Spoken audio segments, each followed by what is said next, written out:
کے لیے سب سے بڑی دولت اور نعمت ان کی اولاد ہوتی ہے۔ اولاد کی محبت میں والدین اس قدر محنت کر رہے ہوتے ہیں اور اتنے زیادہ اپنے مشاغل میں مشغول نظر آتے ہیں کہ بعض اوقات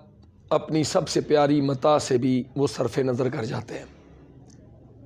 اگرچہ والدین کی ساری محنت، ان کے سارے مشاغل اور ان کی ساری جد و جہد کا ماحصل جو ہوتا ہے وہ اولاد کی ہی تربیت ہوتا ہے، لیکن اس قدر مگن ہو جاتے ہیں ہم بعض اوقات ان معاملات میں کہ ہم اپنی اولاد کی دلچسپیوں کو نظر انداز کر دیتے ہیں، ہم اپنی اولاد کے معاملات، روزمرہ معاملات کو ان سے صرف نظر کر جاتے ہیں، جس کا نتیجہ بعض اوقات یہ نکلتا ہے کہ ہم بچوں کو اپنے قریب نہیں کر پاتے، یا بچہ یہ سمجھتا ہے کہ میرے والدین مجھ سے ایک خاص فاصلے پہ ہیں۔ آج سے 30-40 سال پہلے کی اگر ہم مثال لے لیں، اور آج بھی جو لوگ بڑی عمر کے ہیں ان سے اگر آپ پوچھیں تو وہ آپ کو بتائیں گے کہ ہمارے والدین نے لوگوں کے سامنے ہمیں کبھی پیار نہیں کیا۔ اس دور میں حالات ایسے تھے، اس دور کا ماحول ایسا تھا۔ اب حالات بدل گئے، ماحول بدل گیا، معاملات تبدیل ہو گئے۔ اس سارے سینیریو کے تبدیل ہونے کے ساتھ ہی والدین اور بچوں کے درمیان جو باہم رشتہ مندی ہے اس کے لیے بھی ٹیکنیکس کو تبدیل ہونا بڑا لازم ہے۔ ہم عام طور پر یہ دیکھتے ہیں کہ والدین جو ہیں وہ بچوں کو بعض اوقات پوری بات سمجھاتے نہیں ہیں، اور وہ حکم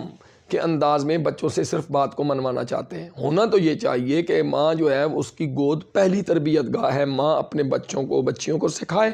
کہ بیٹا یہ کام ایسے کرنا ہے، یہ کام ایسے کرنا ہے۔ 9th 10th کے بچوں کو بالخصوص ہم اگر دیکھیں تو والدین ان کو کہتے ہیں جی فلاں کام کر کے آؤ، ان کو وہ کام کرنے کا سلیقہ ہی نہیں پتہ، کیونکہ ان کے والدین نے ان کو وہ کام کرنا سکھایا نہیں ہے۔ اب ڈانٹ ڈپٹ ہو رہی ہوتی ہے گھر میں، اب بچے اس عمر میں ایگریسو موڈ میں ہوتے ہیں، تو والدین کے لیے لازم ہے کہ سب سے پہلے تو وہ کم از کم اپنے بچوں کے لیے ایک رول ماڈل بن کر ان کو اس کام کرنے کا سلیقہ اور گر سکھائیں، تاکہ وہ کام کو بڑے اچھے طریقے سے وہ سر انجام دے سکیں۔ دوسری اہم بات وہ یہ ہے کہ ہم بعض اوقات والدین اپنی اولاد سے اس طرح ناراض ہو جاتے ہیں کہ اس کو وہ حالات کے رحم و کرم پہ چھوڑ دیتے ہیں کہ جاؤ جو مرضی ہے کرو، ہماری طرف سے آپ بے باک ہو۔ نتیجہ کیا نکلتا ہے کہ اولادیں ان سے واقعتاً ان سے ایک فاصلے پہ کھڑی ہو جاتی ہیں اور ان کی طرف سے واقعتاً بے باک ہو جاتی ہیں، اور وہ اپنے والدین کو اپنا متصادم یا متضاد کوٹ میں کھڑا ہوا سمجھتے ہیں، حالانکہ ایسا بالکل بھی نہیں ہے۔ تو اب اس بات کا حل کیا ہے؟ والدین بھی شکوہ کناں نظر آتے ہیں کہ ہماری اولاد جو ہے ہماری بات کو سنتی نہیں ہے، یا ہماری بات کو سن کر اس پر عمل پیرا نہیں ہوتی، تو اس کا حل کیا ہے؟ اس کے تدارک کیا ہے؟ اس کے بہتر طریقہ کیا ہے کہ اپنی اولاد کو اپنے قریب کریں؟ تو اس حوالے سے میں 2-4 باتیں عرض کر دیتا ہوں۔ سب سے پہلی بات تو یہ ہے کہ بچوں اور والدین کے درمیان ایک دوستی کا رشتہ بہرحال برقرار رہنا چاہیے،